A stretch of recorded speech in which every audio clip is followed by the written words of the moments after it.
Welcome students to the next session of structure of atoms. In the previous class, that is previous session, if you remember, we were talking about de Broglie equation. Okay, let us quickly revise what is de Broglie equation. De Broglie equation: light behaves as a wave in phenomena like reflection, refraction, diffraction, etc. And at the same time, light behaves as a particle in phenomena like photoelectric effect. Therefore, light has dual nature. Light has dual nature. This was proposed by Einstein. In 1924, de Broglie applied the concept of dual nature to all material particles. According to de Broglie, a material particle, macroscopic or microscopic, behaves as a wave and as a particle. So this is what we had understood last session, and we had derived an expression for this. How did we derive this? E is equal to h nu.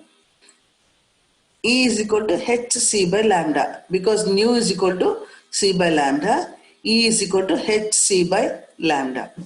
Okay, where h is Planck's constant, c is the speed of light, lambda is the wavelength of photons. Then, according to Einstein's mass energy equation, E is equal to mc square, where m is the mass of a particle and c is again is the velocity. Now you have two equations for E. E is equal to hc by lambda. E is equal to mc square. If you equate the two, hc by lambda is equal to mc square. Lambda is equal to h by mc, where c is the velocity. Now, mass into velocity together is called as momentum. It is p. Lambda is equal to h by p. But normally, for all the problem solving, we'll be using lambda is equal to h by mc. Lambda is a wavelength of de Broglie wave. It is called as de Broglie wavelength. Lambda is called as de Broglie wavelength. So, students, please remember, I told you earlier also, now also I'm going to repeat the same thing. Take down this derivation and practice this derivation. They'll ask this derivation for 2 marks. So, as of now, we know the Bohr structure of atom. Right? Now we also know that particles have dual nature. Dual nature of particle we know, and we could derive the expression for wavelength of any particle, right? Lambda, de Broglie wavelength, we can calculate using the formula lambda is equal to h by mc. Okay, I think we had covered till here. Now moving further, there is a principle called as uncertainty principle. Now, we know that according to Bohr's theory, according to Bohr's postulate, atom at the center is the nucleus, center of the atom is the nucleus, and electron revolves around the nucleus in the circular path. This is how we imagine an atom. Okay, so center there will be nucleus, and there will be electron revolving around the nucleus, and the path with which it moves, of course, we know we call it as orbit. The fixed path around which the electron moves around the nucleus is called as orbit. Okay, so now what is this uncertainty principle is? It is something to do with the movement of the electron and position of the electron. What does this uncertainty principle tell you? It tells you something about movement of the electron and position of the electron. Uncertainty principle was proposed by Heisenberg. How do you pronounce this? Heisenberg. Uncertainty principle was proposed by Heisenberg. What does it state? It states that it is impossible to determine both the position and momentum of electrons simultaneously and accurately. What does it state? It states that it is impossible to determine both the position and the momentum of the electrons simultaneously. Student, please behead this principle in this way itself. Okay, it states that it is impossible to determine both the position and momentum of electrons simultaneously and accurately. So that is how we state Heisenberg's uncertainty principle. Who proposed uncertainty principle? It is Heisenberg. Next, the mathematical form of uncertainty principle is given by. How do you express this principle mathematically? It's like this. Delta x. How do you pronounce this as? Delta x into delta p. Delta x into delta p is greater than or equal to h by 4 pi. What is the mathematical form of uncertainty principle? Delta x into delta p is greater than or equal to h by 4 pi. What is delta x? Delta x is uncertainty in position. What is delta p? Delta p is uncertainty in momentum. Okay, so delta x is uncertainty in position. Delta p is uncertainty in momentum. H is Planck's constant. So in this slide, I think all of you would have understood what exactly is uncertainty principle. It is difficult to measure the position and the momentum of the electron. Position is given by delta x and momentum is given by delta p. So it is impossible to determine position and the momentum of the electron or any microscopic particles simultaneously and accurately. In case we measure it, in case we try to determine the position and the momentum together simultaneously, then an error of h by 4 pi is obtained. That is what this equation means. If you try to find out the position and the momentum of either electrons or any microscopic particles simultaneously, then you will get an error of h by 4 pi. So that is what is Heisenberg's uncertainty principle. Who proposed it? Heisenberg. Heisenberg proposed uncertainty principle. So in this slide, please remember Heisenberg proposed uncertainty principle. Remember the definition and remember the mathematical form of Heisenberg's uncertainty principle. Okay? Okay. Let us move on. Coming to quantum mechanics. Okay? I'll just read the slide. If you can understand, students, please understand. Otherwise, it's okay, because this quantum mechanics, which you have in your syllabus, okay, you just need to understand. They'll not ask in the exam because it's very difficult to understand. I'll just read it out. Tries to understand if possible. Otherwise, you need not worry about quantum mechanics part of the atoms or electrons. Okay, I'll just read it out. Classical mechanics, based on Newton's law of motion, successfully describes the motion of all macroscopic objects, such as a falling stone, orbiting planet, etc., which have essentially a particle-like behavior as shown in the previous session. However, it fails when applied to microscopic objects like electrons, atoms, and molecules, etc. This is mainly because of the fact that classical mechanics ignores the concept of dual behavior of matter, especially for subatomic particles, and the uncertainty principle. The branch of science that take into account this dual behavior of matter is called as quantum mechanics. So what is quantum mechanics? Let us understand this much enough. The branch of science which takes into account the dual behavior of matter is quantum mechanics. Okay, quantum mechanics is a theoretical science that deals with the study of the motion of the macroscopic objects that have both observable wave-like and particle-like properties. It specifies the laws of motion that these objects obey. When quantum mechanics is applied to microscopic objects, for which wave-like particles are insignificant, the results are the same as those from the classical mechanics. So, quantum mechanics, if you apply to a macroscopic object, it is same as classical mechanics. Again, I'll repeat, students, you need not worry about this. Just understand what is quantum mechanics is. That's more than enough. Quantum mechanics was developed independently in 1926 by Werner Heisenberg and Schrödinger.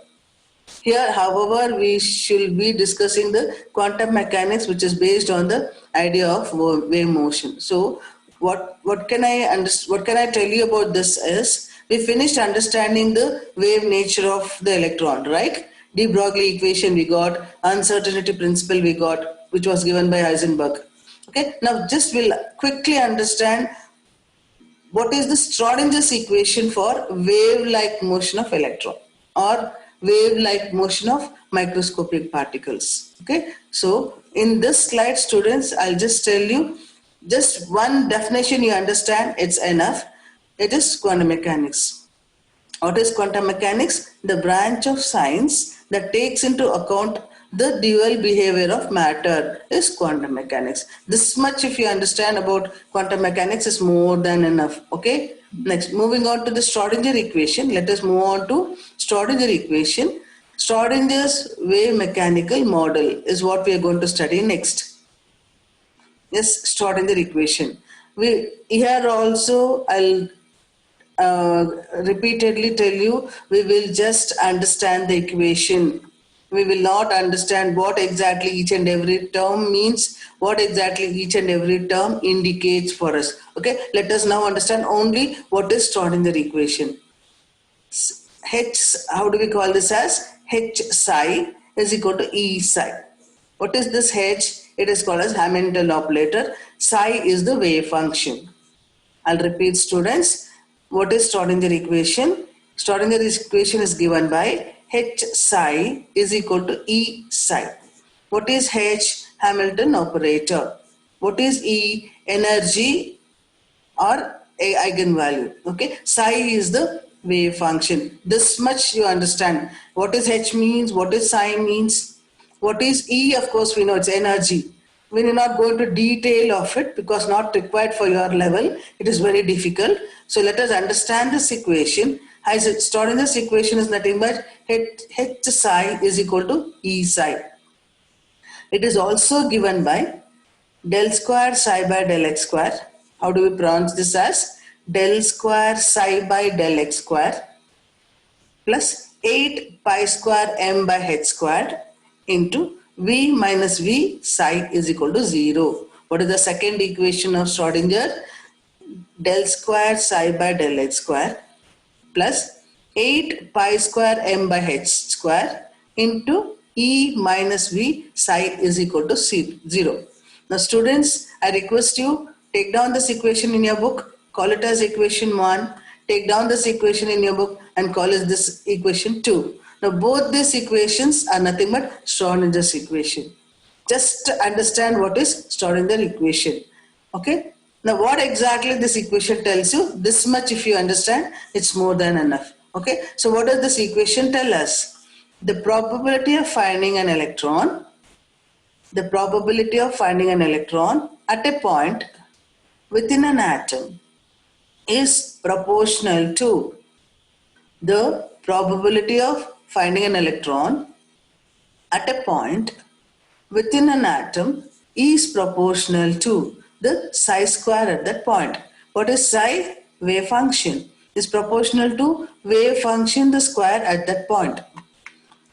For the value of psi square at different points within an atom, for the value of psi square at different points within an atom, it is possible to predict the region around the nucleus, where there is probability of finding an electron as maximum, So what do we understand by this? By this we'll understand Schrodinger equation, whether this equation or the second equation will just help us to understand where exactly the electron is there around the nucleus and what is the probability distribution of electron around the nucleus is what is these two. Okay. Mathematical interpretation is this. More about it you need not worry. Take down these two equations and then understand these two equations helps us in finding out the electron at a point in an atom to give us the position. For us to know the position of an electron in an atom, we can take the help of these two equations. That is all you need to know about Schrodinger equation. If you take a textbook, he'll give you lengthy explanation which is unnecessary. For your PU level, for first PU syllabus level, these two if you write down, if you know to write these two equations, it is more than enough. You need not explain this equation, you need not tell what are this each and term in this equation, not required. Just one single sentence they'll ask you, write Schrodinger equation, that's it. If you write these two equation, it's more than enough. Okay, don't worry about into the detail of this equation because it is too complicated for you people to understand. Classical mechanics itself is complicated because there are two mechanics, quantum mechanics and classical mechanics. That itself is complicated for students to understand in first PU level. More than that, if you try to go into deeper of this, it becomes very difficult for you people. So I'll just tell you, take down these two equations in your book and take it as Schrodinger equation. Write Schrodinger equation, write equation 1 and equation 2. Practice to write these two equations in case if they ask. Okay, practice to write this equation. In case if they ask, you can write this. Okay, otherwise, don't worry about this. This much, if you know about Schrodinger equation, it's more than enough. Okay, students. So now we finished with de Broglie. Okay, we finished with Heisenberg's uncertainty principle, and we have now understood what is Schrodinger equation for finding out an electron at a point in an atom. Okay, now moving on to the next part. Orbital. There's another new term called orbital. Now, what is orbital? The three-dimensional region around the nucleus in the space where the probability of finding the electron is maximum is called orbital. Now, what is an orbit? Orbit is the fixed part around the nucleus is an orbit. What is an orbital? The three-dimensional region around the nucleus in the space where the probability of finding the electron is maximum is called orbital. Okay, so this is the new word, students, for you. So pay little attention and get to know what is orbital. It is a three-dimensional region around the nucleus in the space where the probability of finding the electron is maximum is called orbital. Now, what is the difference between orbit and orbital? Now, orbit we have studied in Bohr's theory itself. One of the postulates says the fixed path around the nucleus in which the electron revolves is orbit. The fixed path around the nucleus in which the electron revolves is orbit.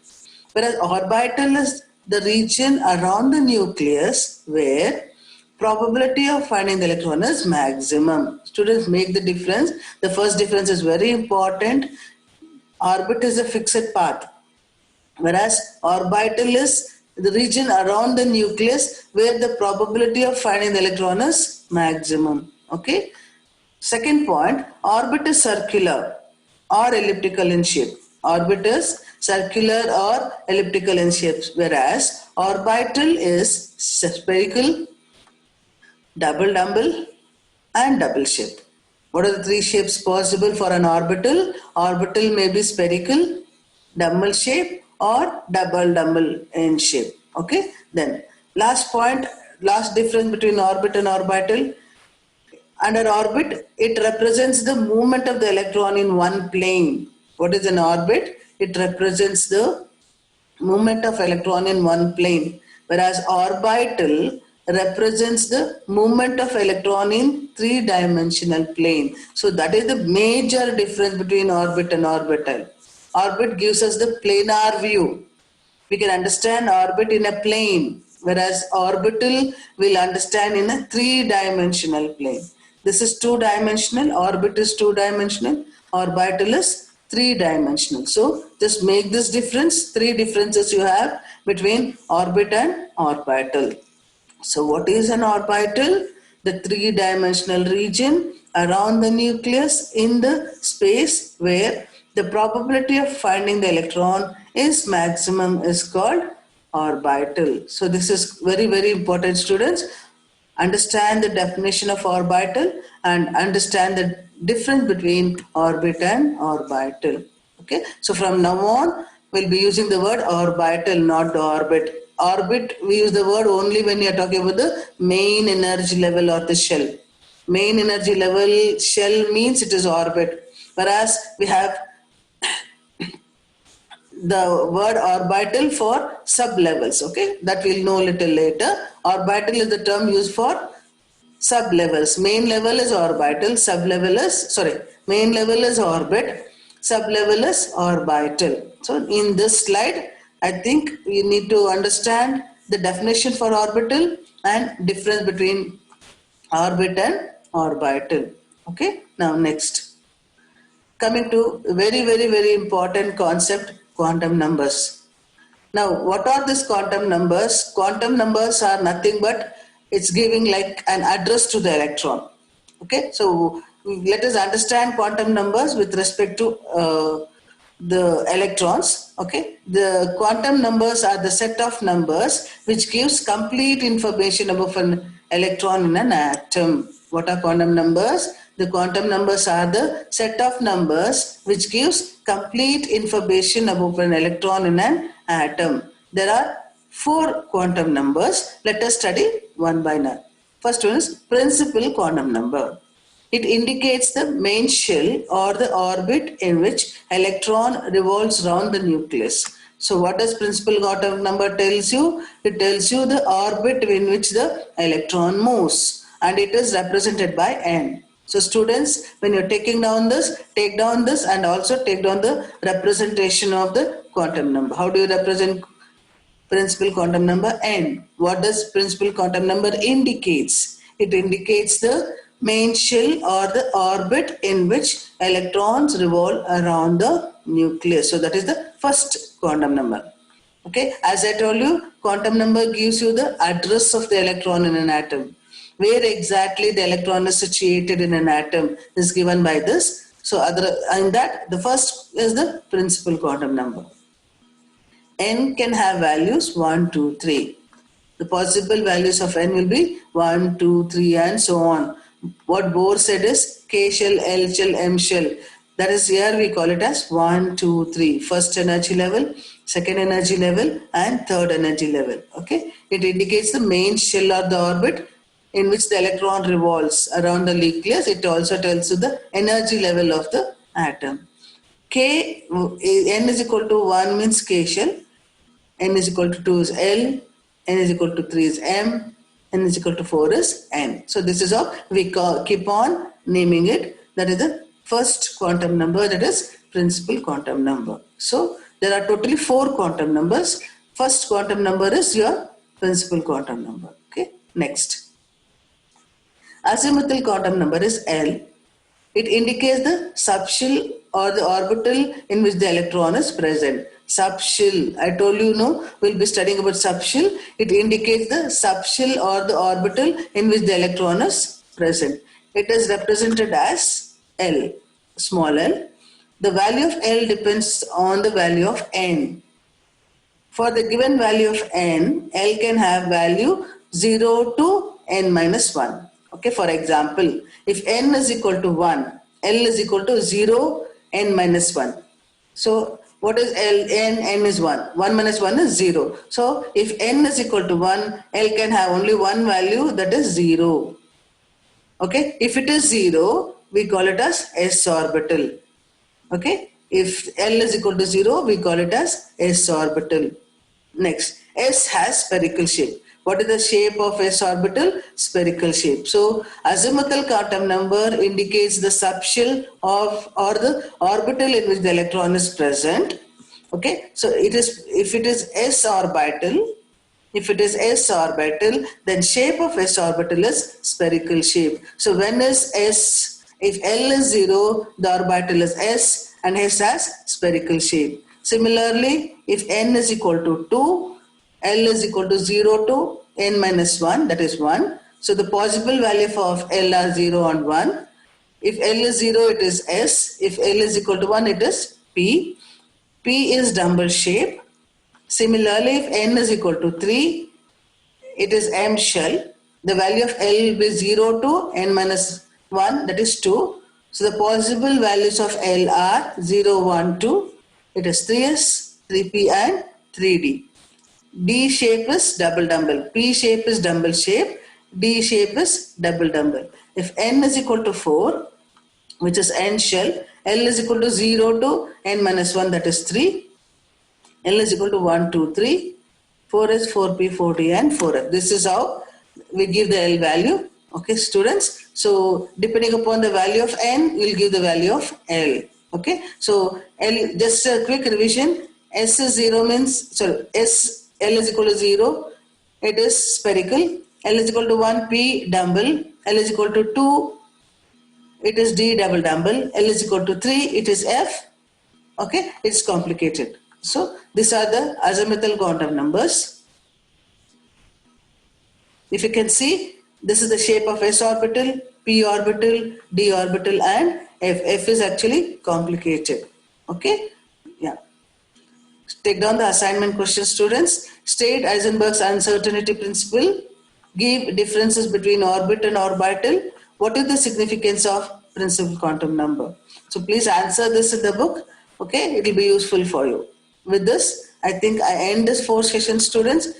The remaining concept of the quantum numbers. We have only studied 2 quantum numbers, that is principal quantum number and azimuthal quantum number. In the next session, definitely I'll repeat those 2 and then proceed for the next 2 quantum numbers. Okay. Thank you, students. See you in the next session.